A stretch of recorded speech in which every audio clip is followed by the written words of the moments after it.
우리 다 함께 사도신경 신앙 고백드림으로 새벽 예배를 드리겠습니다. 나는 전능하신 아버지 하나님 천지의 창조주를 믿습니다. 나는 그의 유일하신 아들 우리 주 예수 그리스도를 믿습니다.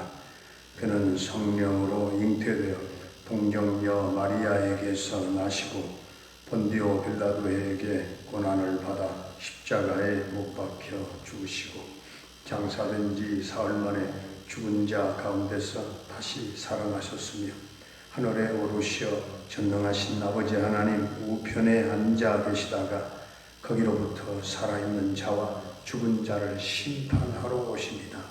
나는 성령을 믿으며 거룩한 공교회와 성도의 교제와 죄를 용서받는 것과 몸의 부활과 영생을 믿습니다. 아멘. 우리 찬송가 520장입니다. 찬송가 520장.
하나님의 말씀 마태복음 9장입니다.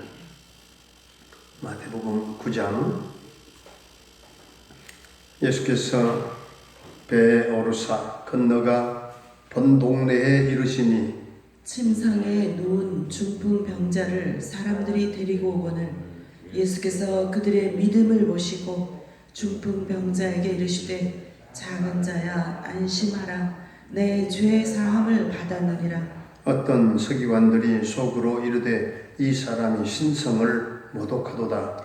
예수께서 그 생각을 아시고 이르시되 너희가 어찌하여 마음에 악한 생각을 하느냐. 내 죄 사함을 받았느니라 하는 말과 일어나 걸어가라 하는 말 중에 어느 것이 쉽겠느냐. 그러나 인자가 세상에서 죄를 사하는 권능이 있는 줄을 너희로 알게 하려노라 하시고 중풍병자에게 말씀하시되 일어나 내 침상을 가지고 집으로 가라 하시니 그가 일어나 집으로 돌아가거늘 무리가 보고 두려워하며 이런 권능을 사람에게 주신 하나님께 영광을 돌리니라. 예수께서 그곳을 떠나 지나가시다가 마테라 하는 사람이 세관에 앉아 있는 것을 보시고 이르시되 나를 따르라 하시니 일어나 따르니라. 예수께서 마태의 집에서 앉아 음식을 잡수실 때에 많은 세리와 죄인들이 와서 예수와 그의 제자들과 함께 앉았더니 바리새인들이 보고 그의 제자들에게 이르되 어찌하여 너희 선생은 세리와 죄인들과 함께 잡수시느냐. 예수께서 들으시고 이르시되 건강하는 자에게는 의사가 쓸데없고 병든 자에게라야 쓸데있느니라. 너희는 가서 내가 긍휼을 원하고 제사를 원하지 아니하노라 하신 뜻이 무엇인지 배우라. 나는 의인을 부르러 온 것이 아니요 죄인을 부르러 왔노라 하시니라. 그때에 요한의 제자들이 예수께 나와 이르되 우리와 바리새인들은 금식하는데 어찌하여 당신의 제자들은 금식하지 아니하나이까. 예수께서 그들에게 이르시되 혼인집 손님들이 신랑과 함께 있을 동안에 슬퍼할 수 있느냐. 그러나 신랑을 빼앗길 날이 이르리니 그때에는 금식할 것이니라. 생배의 조각을 낡은 옷에 붙이는 자가 없나니 이는 기운 것이 그 옷을 당기어 헤어짐이 더하게 되며 새 포도주를 낡은 가죽 부대에 넣지 아니하나니 그렇게 하면 부대가 터져 포도주도 쏟아지고 부대도 버리게 됨이라. 새 포도주는 새 부대에 넣어야 둘이 다 도전되느니라. 예수께서 이 말씀을 하실 때에 한 관리가 와서 절하며 이르되 내 딸이 방금 죽었사오나 오셔서 그 몸에 손을 얹어 주소서. 그러면 살아나겠나이다 하니 예수께서 일어나 따라가심에 제자들도 가더니 12해 동안이나 혈루증으로 앓는 여자가 예수의 뒤로 와서 그 겉옷 가를 만지니 이는 제 마음에 그 겉옷만 만져도 구원을 받겠다 함이라. 예수께서 돌이켜 그를 보시며 이르시되 딸아 안심하라 내 믿음이 너를 구원하였다 하시니 여자가 그 즉시 구원을 받으니라. 예수께서 그 관리의 집에 가사 피리 부는 자들과 떠드는 무리를 보시고 이르시되 물러가라 이 소녀가 죽은 것이 아니라 잔다 하시니 그들이 비웃더라. 무리를 내보낸 후에 예수께서 들어가사 소녀의 손을 잡으심에 일어나는지라. 그 소문이 그 온 땅에 퍼지더라. 예수께서 거기에서 떠나가실새 두 맹인이 따라오며 소리질러 이르되 다윗의 자손이여 우리를 불쌍히 여기소서 하더니 예수께서 집에 들어가심에 맹인들이 그에게 나아오거늘 예수께서 이르시되 내가 능히 이 일을 할 줄을 믿느냐. 대답하되 주여 그러하오이다 하니 이에 예수께서 그들의 눈을 만지시며 이르시되 너희 믿음대로 되라 하시니 그 눈들이 밝아진지라. 예수께서 엄히 경고하시되 삼가 아무에게도 알리지 말라 하셨으나 그들이 나가서 예수의 소문을 그 온 땅에 퍼뜨리니라. 그들이 나갈 때에 귀신 들려 말 못하는 사람을 예수께 데려오니 귀신이 쫓겨나고 말 못하는 사람이 말하거늘 무리가 놀랍게 여겨 이르되 이스라엘 가운데서 이런 일을 본 적이 없다 하되 바리새인들은 이르되 그가 귀신의 왕을 의지하여 귀신을 쫓아낸다 하더라. 예수께서 모든 도시와 마을에 두루 다니사 그들의 회당에서 가르치시며 천국 복음을 전파하시며 모든 병과 모든 약한 것을 고치시니라. 무리를 보시고 불쌍히 여기시니 이는 그들이 목자 없는 양과 같이 고생하며 기진함이라.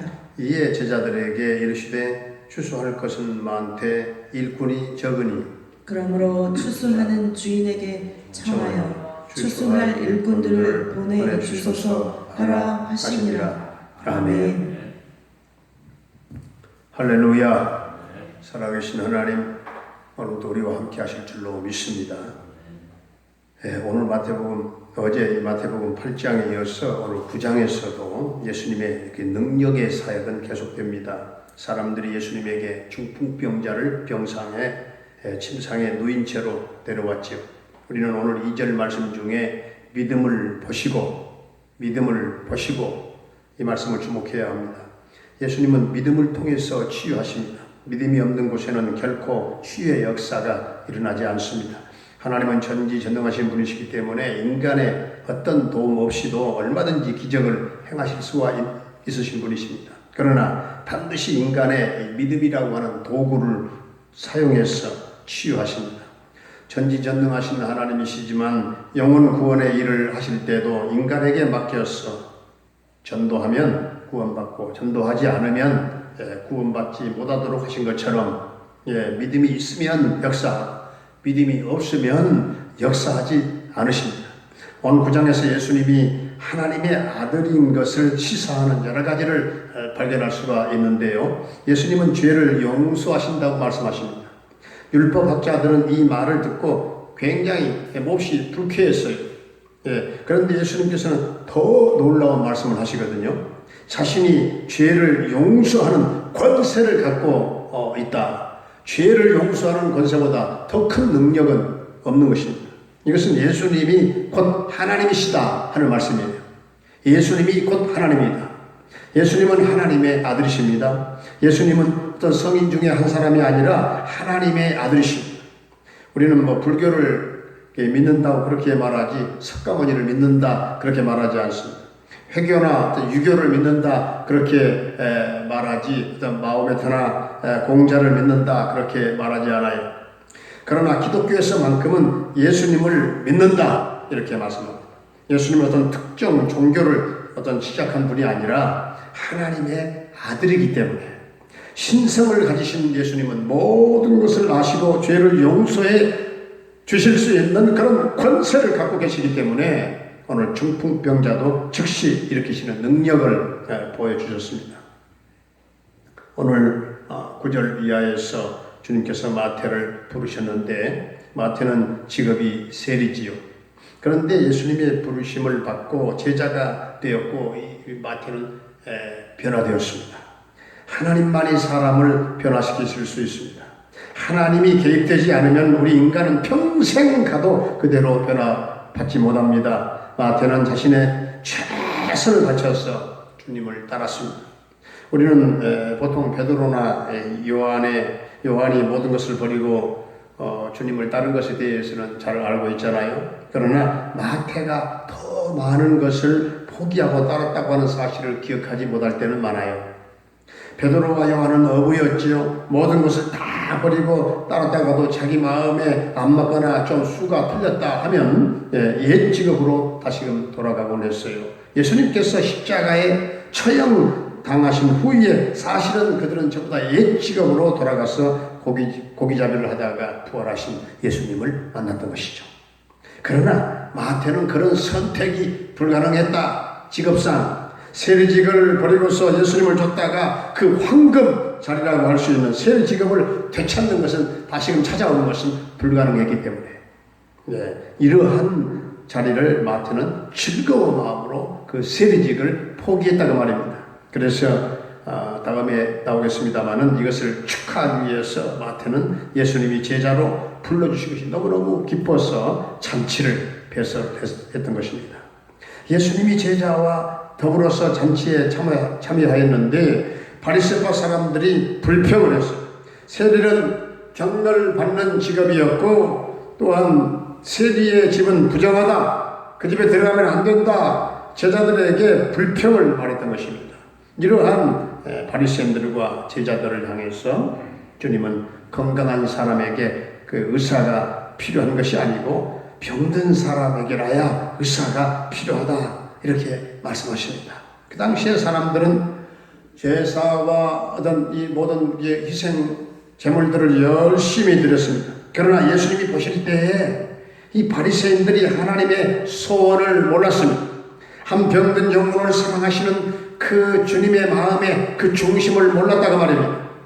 오늘 9장에서 예수님께서 혼인잔치 얘기를 하십니다. 혼인잔치에서 들러리가 금식을 할 수 없다. 그리스도인의 삶의 특징은 기쁨입니다. 이 기쁨이 없으면 안 됩니다. 예수님의 이 모든 이 치유, 이 기적의 첫 번째 기적도 가나 혼인잔치의 기적입니다. 요한복음 2장의 가나 혼인잔치의 기적. 기쁨은 순종을 통해서 얻어지는 것입니다. 우리는 기쁨을 잘 간수해야 될 줄로 믿습니다. 내게 주신 구원의 기쁨, 삶을 통해서 주시는 수많은 기쁨들 잘 간수할 수 있는 새 부대에 간수해야 될 믿음이 기쁨과 기적을 가져옵니다. 오늘 9장 후반부에는 두 개의 치유 사건이 기록되어 있는데 예수님이 회당장과 더불어서 이 회당장의 집으로 가고 계실 때에 12년 동안 혈루병을 앓았던 여인이 예수님의 옷에 손을 대어서 치유를 받는 사건이 나옵니다. 회당장은 이러한 믿음으로 인하여 죽었던 딸이 다시금 살아나는 그런 엄청난 기적을 체험하게 됩니다. 우리는 이 믿음의 능력을 믿어야 됩니다. 우리가 믿는다고 죽은 사람들이 다 살아난다 그렇게 생각하지 않습니다. 우리가 믿는다고 아픈 사람이 다 치유받는다 그렇게 생각하지 않습니다. 그렇다면 예수 믿는 사람들은 죽을 사람이 하나도 없게 되고 아플 사람이 하나도 없기 때문입니다. 예수님이 재림하시면 죽음과 질병이 완전히 정복될 것입니다. 그러나 하나님의 나라가 시작되었다고 하는 그런 증거로 하나님은 예수님의 이름으로 기도할 때 치유의 능력을 나타내시기도 하시고 죽은 자를 살려내기도 하시고 중요한 것은 예수님에 관한 믿음이 기적을 일으킨다는 사실입니다. 예수님을 향한 예수님에 대한 믿음이 없이는 기적이 일어나지 않는다 그 말씀이에요. 오늘 9장에서 예수님은 계속해서 말 못하는 사람도 고치셨고 그리고 맹인들의 눈도 뜨게 하셨고 저는요 이 복음서를 읽어 나가면서 우리가 정말 예수님에 대한 이 믿음을 키울 수 있는 방법이 뭔가 특별한 방법론이 있겠습니까? 그 방법은 이 생명 같은 진주 같은 복음서 이 말씀을 계속 반복해서 통독하다가 그러다 보면 믿음이 커진다고 저는 믿습니다. 오늘 마지막 부분에서 이 마태는 이 예수님의 사역을 통해서 이 사역을 한마디로 요약해서 선포와 가르침과 치유를 말씀하고 있습니다. 마지막에 이 세 가지 예수님의 사역의 핵심 부분이 오늘 마지막에 나오지요. 그러므로 그리스도의 몸된 이 교회에서는 복음이 선포되어져야 되고 그리고 말씀이 가르쳐지고 그리고 치유가 이루어져야 된다. 오늘 마지막에 예수님께서 제자들에게 출소할 것은 많되 일꾼이 적다 말씀하십니다. 우리는 교회의 일꾼들을 위해서 기도해야 할 줄로 믿습니다. 예수님은 출소할 일꾼을 보내달라고 기도하라고 명령하셨습니다. 우리 교회 동명교회에도 출소할 일꾼들을 많이 보내주십시오. 출소할 일꾼들을 많이 보내주세요. 이렇게 기도할 수 있기를 주의 이름으로 축원합니다. 은혜로우신 우리 아버지 하나님은 언제나 우리의 믿음을 보시고 역사하시는 줄로 믿습니다. 중풍병자를 데리고 온 사람들의 믿음을 보시고 치유의 기적을 행하시는 하나님 앞에서 우리 모든 성도들 각자가 믿음이 있게 하여 주옵소서. 예수님은 하나님의 아들이시여 하나님이심을 믿는 이 믿음을 가지고 기도하게 하시고 이 믿음을 가지고 섬기고 충성하며 봉사할 수 있게 하시고 아버지 하나님 동명교회 성도들 모두가 이 생명 같은 이 복음서 말씀을 반복해서 계속적으로 통독함으로 말미암아 건강하게 고루고루 믿음이 성장하게 하여 주시옵소서. 우리에게도 이 세리 마태와 같은 인생 변화가 있게 해 주옵소서. 주님께서 우리에게 주신 그 놀라운 기쁨을 새 부대에 잘 간수하게 하시고 내 자신의 믿음이 기쁨과 기적을 가져오는 삶이 되게 해 주시옵시고 아버지 하나님 우리 동명교회 안에 정말 예수님의 이 3대 핵심 사역인 말씀 선포와 가르침과 치유의 사역이 아름답게 이루어지게 해 주시옵시고 주여 출소할 것이 많은 이 마지막 때에 우리 동명교회에 출소할 일꾼들을 보내 주옵소서. 아버지 하나님 오늘 이 나라가 어렵습니다. 이 민족이 혼돈 속에 있습니다. 주여 서로 이데올로기가 갈라지고 어려움 속에 도탄에 빠진 이 민족을 주님 긍휼히 여겨주시고 주여 국가 지도자들이 하나님의 통치를 두려워하게 하여 주시옵소서. 주님 참으로 이 나라 이 민족 복음화의 꿈이 꼭 이루어지기를 원합니다. 남북 평화 통일이 앞당겨 이루어지게 하시고 저 북녘 땅에 교회가 곳곳에 세워지는 그날이 오게 해 주시옵소서.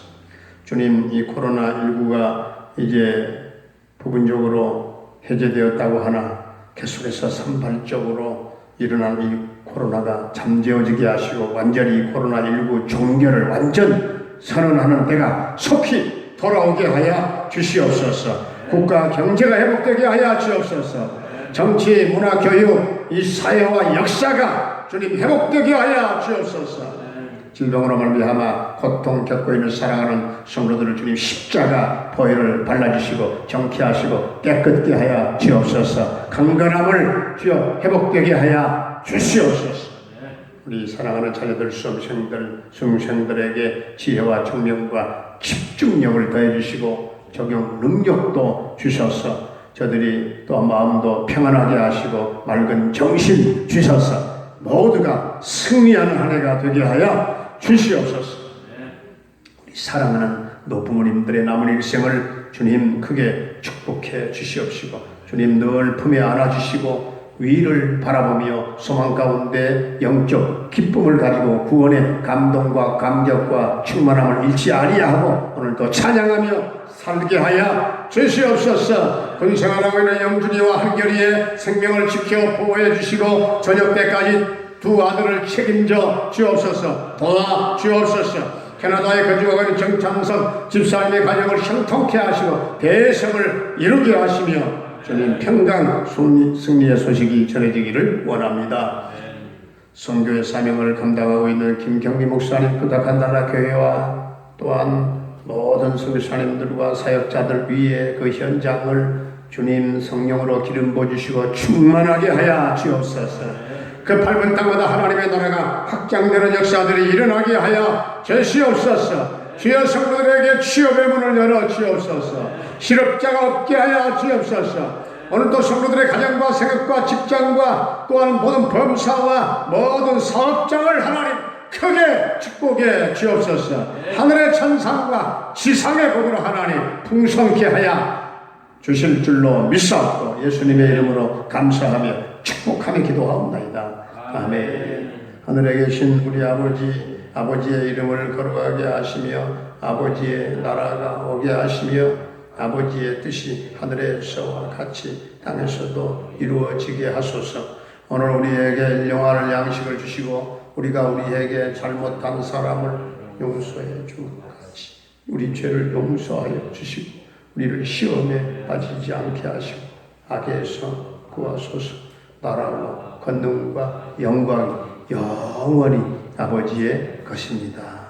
아멘.